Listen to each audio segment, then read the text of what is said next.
Rice Business Analyst Chika Mbonu is with us. Well, Chika was supposed to talk about rice in Nigeria. We'll get to that, but I quickly want to get your comments on what we've just heard. The World Economic Forum is one of those events that COVID has taken over. Yes. Usually by this time we would have been seeing people in winter wear, with private jets packed all over Davos. Yes. And with people there, going to go for this conference. But now it's virtual. His speech is not unusual. The world is a global village, he continues to say. He says that the policy of China continues to be that no nation shall be left behind. Right. The truth is China has been a friend to the developing world, even though we view that with suspicion sometimes. Yeah, the loans, and we want to find out whether it's really born out of love or is another form of economic capitalism or colonialism, to dominate the third world. And in this fight for COVID, they've been very supportive of a lot of the third world countries, including even Nigeria, giving the countries, free vaccines running to millions of doses to help in ameliorating the fight and building the herd mentality for most of these countries. So,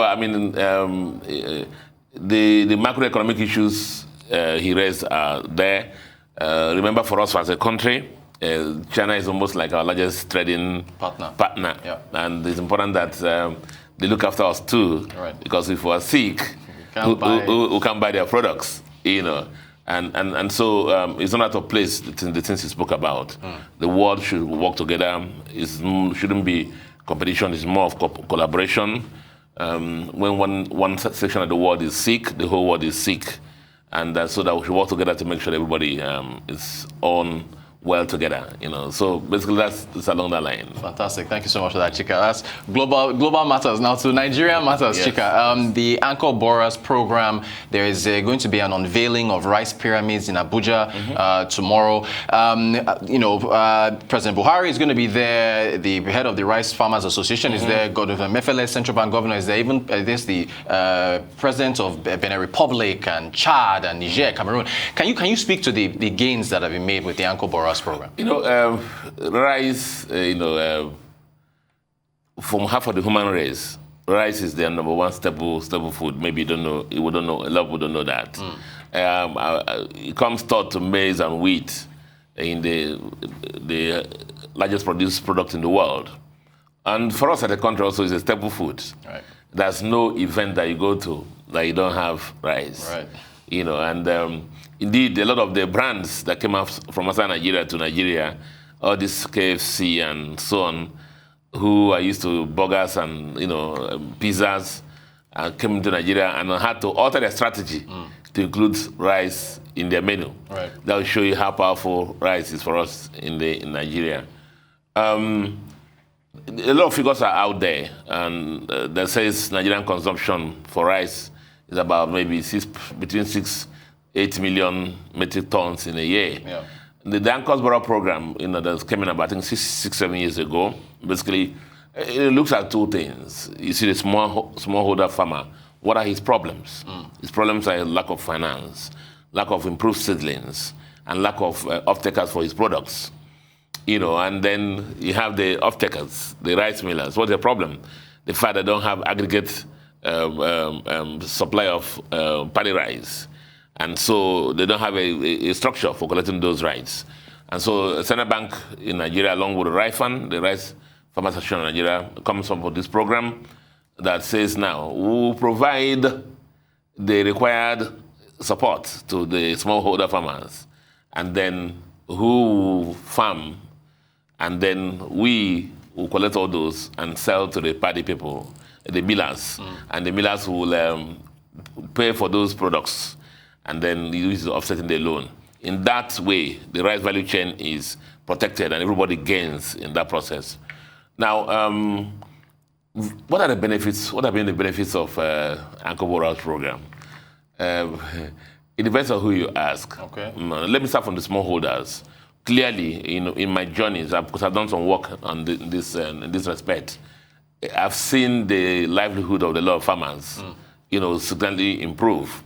I've seen the yield of the farmers significantly improve. I've seen the fact that instead of the wastage that happen after harvest now, they're able to, aggregate their harvest and pass on to the millers. And that's what they're seeing now with the rice pyramids. Okay. So going around the country, just about 25% of the harvests, bringing them there, displaying them in the pyramids, and then after this function now, the millers will come and buy them, and the credit CBN will use it to offset the loans taken by these small holders. So in the value chain, a lot of things gain. The loans, smallholders get their benefits, livelihood standard of living improves. The central bank get repayment for their loans, and the millers again get guaranteed raw materials to run their mills. So you're anchoring the lending that you wouldn't have done before to the smallholders on what? On the millers. Okay. You're anchoring it on them. Right. And that's around how this name came to play. Now, there are a couple of things that people have. I mean, it depends. Nigeria is a very interesting country. Depends on who you ask. You see, when you're running a program and they put you another program and build another program, you criticize a new program. So a lot of people have, of course, criticized the Anchor Boras program that it's valueless. Somebody came to this program and said it's a scam, and so on and so forth. But you see, and an exercise I did was also to look at the issue of smuggling, the impact of. We have those numbers here. We put them up. The impact of foreign rice on Nigerian market.